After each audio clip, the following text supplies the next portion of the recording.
मुख्यमंत्री माझी लाडकी बहीण योजना या योजनेमध्ये गैरप्रकार झाल्याचं समोर आलेलं आहे। पनवेल आणि खारघरमध्ये एका इसमाने या योजनेमध्ये गैरप्रकार केल्याचं समोर आलेलं आहे आणि त्याच संदर्भात आपल्यासोबत बोलण्यासाठी राज्याच्या मंत्री आदितीताई तटकरे सोबत आहेत। ताई, काय सांगाल? खारघरमध्ये आणि पनवेलमध्ये एक प्रकरण उघडकीस आला। एका माणसाने अनेक वेळेला एका महिलांच्या नावाने फॉर्म भरलेले आहेत आणि राज्य शासनाचे पैसे जे आहेत ते लाटलेले आहेत। तुम्ही कसं पाहता या घटनेकडे? गैरप्रकार झालेला या योजनेमध्ये? नाही, खरं तर त्या संदर्भामध्ये माध्यमांकडूनच आम्हाला माहिती मिळालेली आहे। आम्ही विभागातील तिकडचे जे सगळे स्थानिक अधिकारी आहेत त्यांच्याकडे त्या संदर्भातील चौकशीचे आदेश दिलेले आहेत आणि साधारणपणे एका लाभार्थ्याचं एकच बँक अकाउंट असतं जे त्याला आधार सीडेड असतं।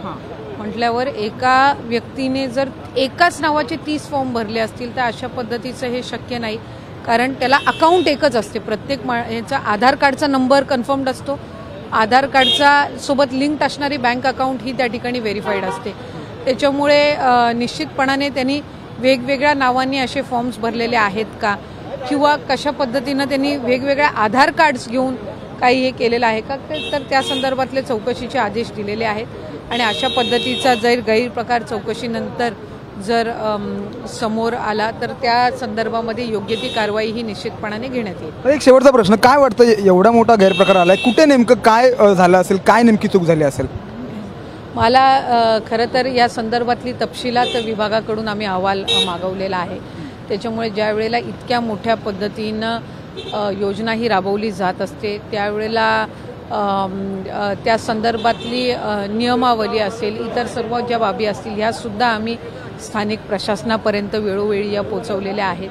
त्याच्यामुळे या संबंध प्रकरणाची तपशिलात जाऊन चौकशी झाल्याशिवाय नक्की तिथं काय लॅप झालेला आहे हाही आम्हाला कळणार नाही, कारण लाभार्थ्याचं नाव जर एकच असेल तर त्याचं आधार कार्ड हे सुद्धा एकच असतं आणि आधार कार्डची लिंक्ड अकाउंट सुद्धा एकच असतं। त्याच्यामुळे त्या संदर्भामध्ये कुठल्या पद्धतीनं त्यांनी काय तिथं घोळ केलेला आहे किंवा कशा पद्धतीनं त्याचा गैरवापर केलेला आहे हे चौकशी केल्यानंतर त्या अहवालात त्या ठिकाणी आम्हाला उपलब्ध होईल आणि एकदा त्या संदर्भातला अहवाल आला की निश्चितपणाने ती जी कारवाई आहे त्या पर्टिक्युलर व्यक्तीवर ती सुद्धा केली जाईल।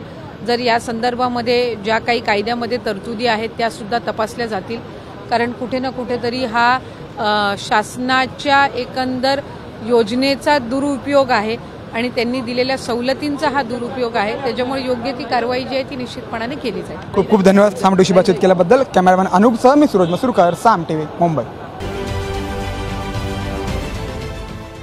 देश विदेशातील प्रत्येक घडामोडींचे लाईव्ह अपडेट मिळवण्यासाठी आता साम टीव्हीच्या सर्व सोशल मीडिया प्लॅटफॉर्मला लाईक, फॉलो आणि सबस्क्राईब करा। तसंच सर्व नोटिफिकेशनसाठी बेल आयकॉन प्रेस करायला विसरू नका।